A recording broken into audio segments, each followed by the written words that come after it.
Well, hello everybody. I'm back and I wanted to give you an introduction to our next chapter. That is the chapter on rational expressions and rational equations.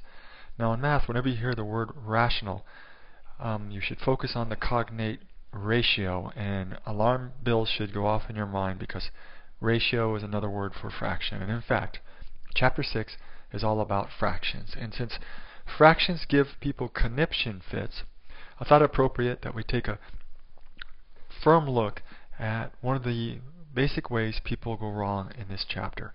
And I want to anchor that thought, that idea, to a commercial that was very popular. It appeared in 1979. Orsen Welles as the spokesperson for Parmesan. It became one of those viral commercials of its day, and the catchphrase was on everybody's pun list, and it was mocked, it was aped, it was parodied, it was made into skits. Let me run it for you, and we'll build right off of it. Here we go. Tastes so good because they're made with such care. What Parmesan himself said nearly a century ago is still true today.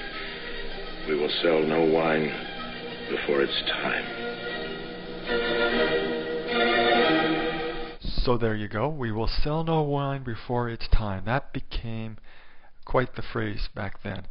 And we're going to borrow it and build on it. I want you to think in terms of we will do no multiplication before it's time.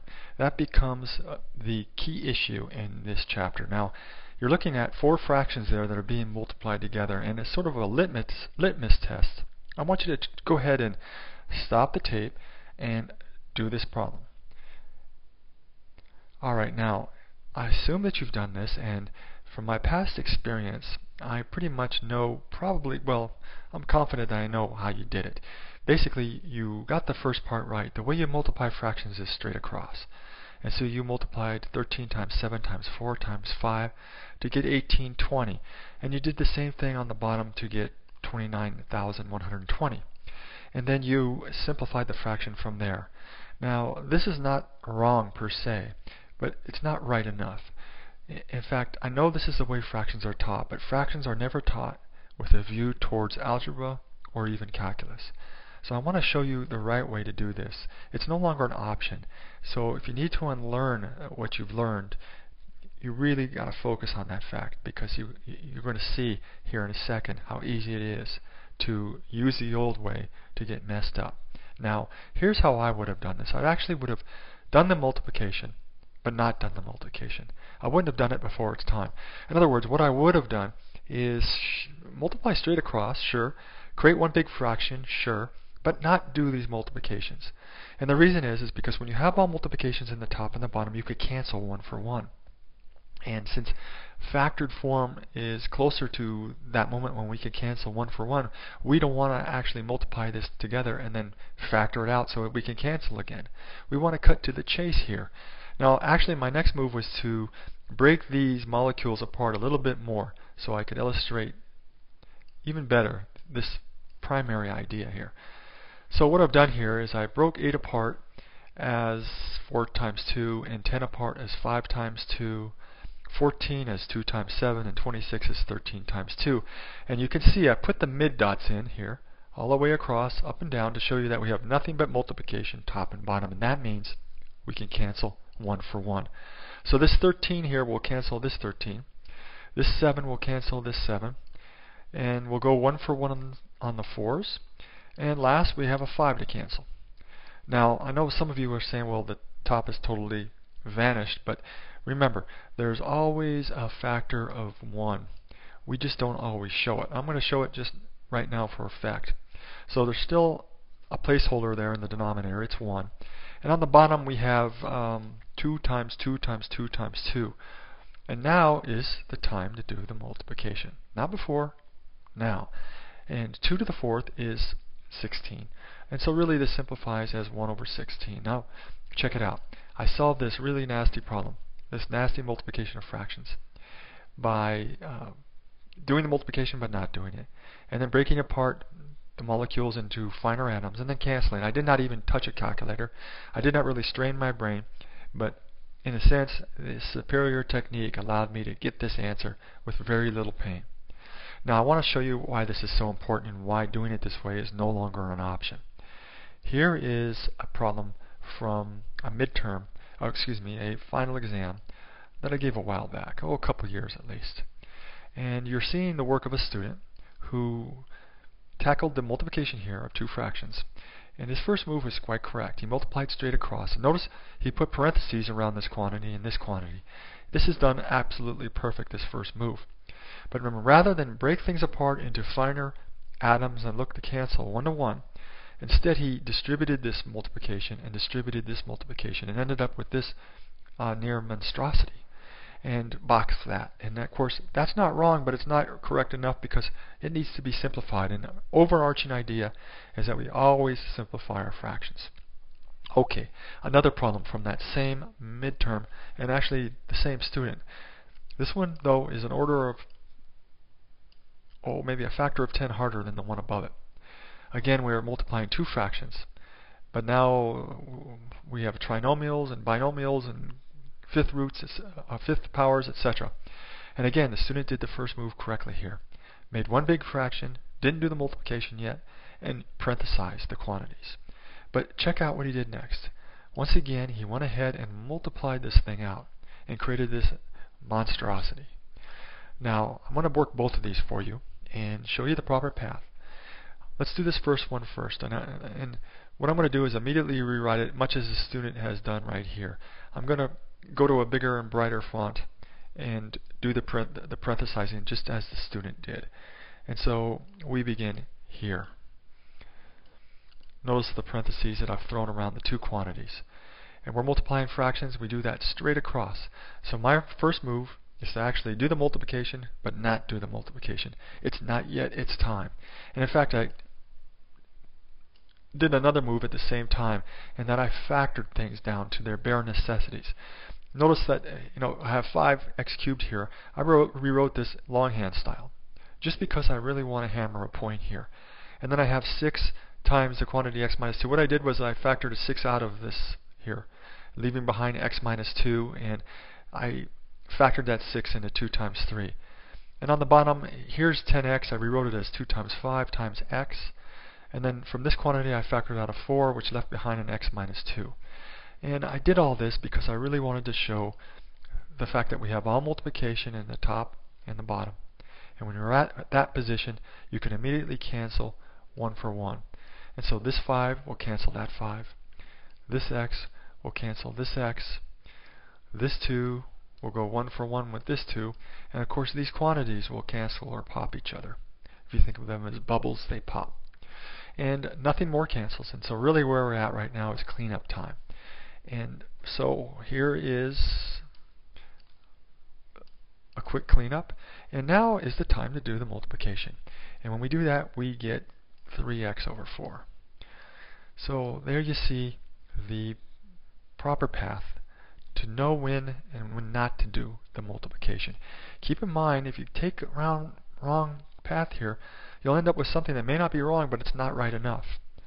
And another point to make here is whenever you begin with something and end up with something that's at least as complicated, chances are you took a wrong path, a wrong turn.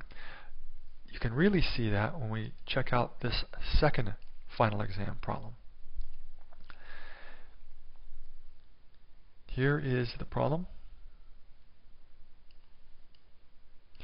And what I want to do is go to a brighter font and a bigger font and do some parenthesizing. And so, in a sense, I've done the multiplication here. I've multiplied straight across. I created one big fraction, and I threw everything that's a quantity into parentheses. And this is a key moment. Is the previous chapter was all about factoring, and most of the stuff you're seeing here can be factored. This is in fact the difference of 2 cubes, x cubed minus 3 cubed. I could take an x cubed out of these 3 terms, and that would leave behind a binomial that would factor into a trinomial that would factor into 2 binomials. Similarly here, I could take out an x squared, and that would leave me the difference of 2 cubes, x squared minus 9, which can factor. When I do that, here's what I get. Now it's understood that you're supposed to be able to factor these things, and so I'm not going to spend a lot of time doing that. I just want to point out here, this here is the difference of two cubes, and this is what it looks like when it's factored according to formula. And here is a quantity. I took x squared out from that. That's where this comes from. And that left behind x squared minus 9, which factored as x minus 3 and x plus 3, or the difference of two squares. Now, here I took out an x cubed and factored the trinomial that got left behind, and that looks like this. This trinomial, however, doesn't crack, and so I just had to leave it just the way it is. Please note now that what we have here is all multiplication in the top and the bottom. I'm not showing the mid dots, but they're there if you want them. And we can cancel now 1 for 1. This x minus 3 cancels this x minus 3. Lo and behold, something nice happens here. This trinomial is identical with this trinomial, and so we could cancel them. I don't have an x plus 3 to match, or an x minus 3 to match, so there's no canceling there.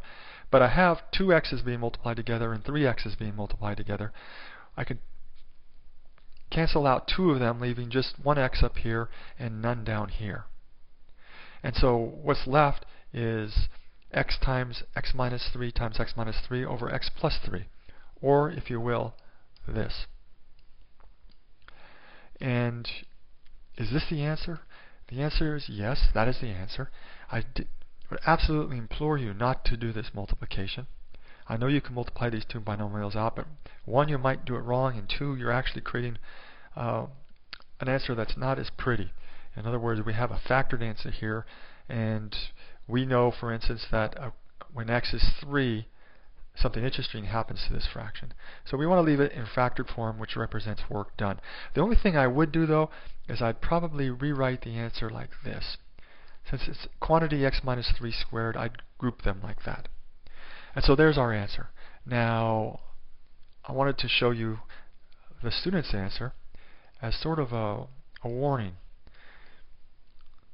Here is that work. No, here is that work right here. And so that's the answer he ended up with. Notice where the initial problem is here, and he went to something quite a bit more complicated. And that's a sure sign that almost certainly you've taken the wrong turn. So if that happens, you want to redial and rethink the problem before you, because this answer is obviously much simpler and makes more sense. The only other thing I want to show you here is something interesting. The idea of putting this into Wolfram Alpha as a sort of check. And I know a lot of you are having trouble. You're getting the wrong answers here when you do those when you do push it into Wolfram Alpha.